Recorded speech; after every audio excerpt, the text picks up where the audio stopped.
Sabi ko sa mister ko, pagbaba niya galing barko ay magpahinga siya at magbakasyon. Pero hindi, kung saan niya ako niyayaya, anak baka. Ito ngayong araw na umuwi kami sa dati namin tinitirhan mga mare dahil piyesta nga sa Guagua. Kaya ito isasama ko kayo, huwag kayo mag-alala.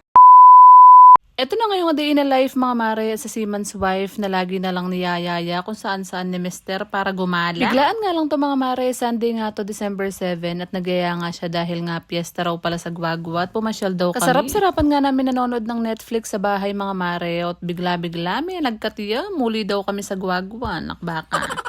At dahil isa nga akong kalad ka rin mga mare, sumama agad ako dahil naiinip rin naman ako sa bahay at day off ko naman. Pagdating nga namin dito sa bahay ng pinsan ko mga mare dahil wala akong tulog, ito nagpahinga nga lang kami at kinagabihan ay ready na nga kami pumunta sa Guagua at marami nga raw bilihin doon. Alas 8 na nga ng gabi nung pumunta kami sa Guagua mga mare dahil napasarap nga yung tulog ko at ito agad yung bumungad sa amin, yung 3-4 ba to? Dati mga mare, sobrang mura lang niya, nasa 3 yata isa o nasa 2 piso lang, pero ngayon 3.20 na raw. Tagal-tagal na rin ako hindi nakakakain nito mga mare dahil wala naman nagtitinda sa Sibera ng ganito. Kaya ito, Diyos ko, napasubo na naman kami. Sabi ko nga sa mister ko mga mare, ito videohan niya ako at pekatutok na yung camera. Nakbaka.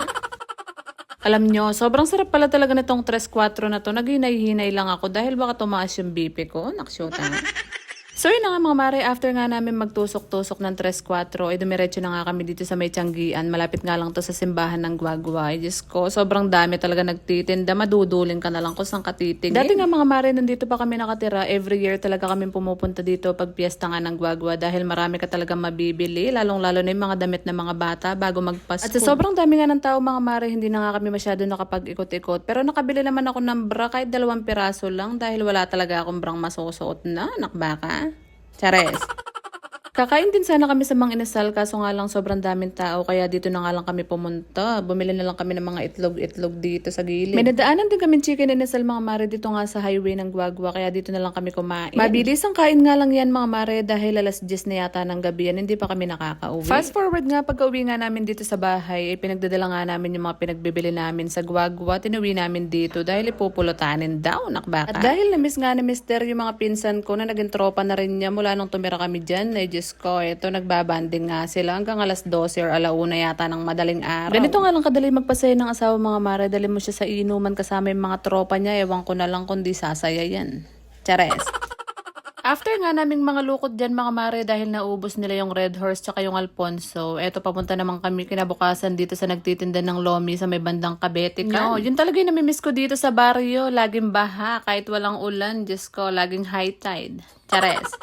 Nakakamiss nga rin duman dito sa Mega Dike mga mare dahil dati nung nagtatrabaho nga ako sa I-Core sa office, dito nga kami dumadaan lagi ni mister pag sinusundo niya ako sa San Fernando. Mga 10 minutes drive nga lang mga mare mula sa bahay ng pinsan ko ay nandito na nga kami sa may Lomihan dito sa Cabete. Nung unang kumain nga ako dito mga mare, sobrang nasarapan talaga ako kasama ko nga yung mga pinsan ko noon at nagpatanggal nga rin kami ng hangover. Kaya eto, bumalik talaga kami kasama na si mister. Dahil marami nga rin silang customer dito mga mare kada umaga, ay eto, Diyos ko, inaantay namin maluto yung lomi namin kaya napa-order muna kami ng lumpiang gulay dito habang nag-aantay. Ganun. Dahil bagong luto nga yung lumpiang toge nila mga mare, eto kahit umuusok sa loob, lunok na lang ako ng lunok dahil nagugutom na talaga ako sa mga oras na yan. Natikim ko nga rin si mister ng lumpia mga mare at eto sobrang nainitan din talaga siya. Naksyota. Hindi lang din kayo ganito ka-sweet magsubuan mga mare, wag ka nang magjowa. Chares. Sa sobrang favorite ko nga ng lumpiang gulay na ito mga mare, pati yung suka, ginawa ko talagang tubig. So yun na nga, after 10 to 15 minutes namin nag-aantay mga mare, dumating na nga yung order namin. 75 pesos nga lang to mga mare, ito nga yung regular nila. Pero tignan nyo naman yung laman, sobrang dami na. Kaya habang mainit pa mga mare, sabi ko nga kay mister ay kumain na kami dahil pag lumamig to, hindi na talaga masarap. Yung bigla ang yaya nga ni mister mga mare, ay Diyos ko, nauwi nga sa food trip dahil kung ano-ano na yung mga kinain namin. Deserve naman daw niyang gumala at kumain mga mare dahil after niyang baliktarin yung bahay, ay Diyos ko, napagod talaga siya ng bonggang-bongga. Chares. Ganitong bisyo nga lang yung gusto ni mister mga mare, yung gumala-gala at kumain-kain nga ng ganito dahil sa barko ay wala nga ganitong banding. So yun na nga mga mare, after nga namin kumain ay nung kinagabihan ay umuwi na nga rin kami ng bahay dahil na-miss na talaga kami ng mga bata. Lalong-lalo na nga itong bunso namin mga mare na lagi nga nakadikit sa akin pag nasa bahay ako. Miss mo papi? Ami, miss mo papi? Mami? Yes. Miss mo Yes mami daw, papi yes. na? Yes.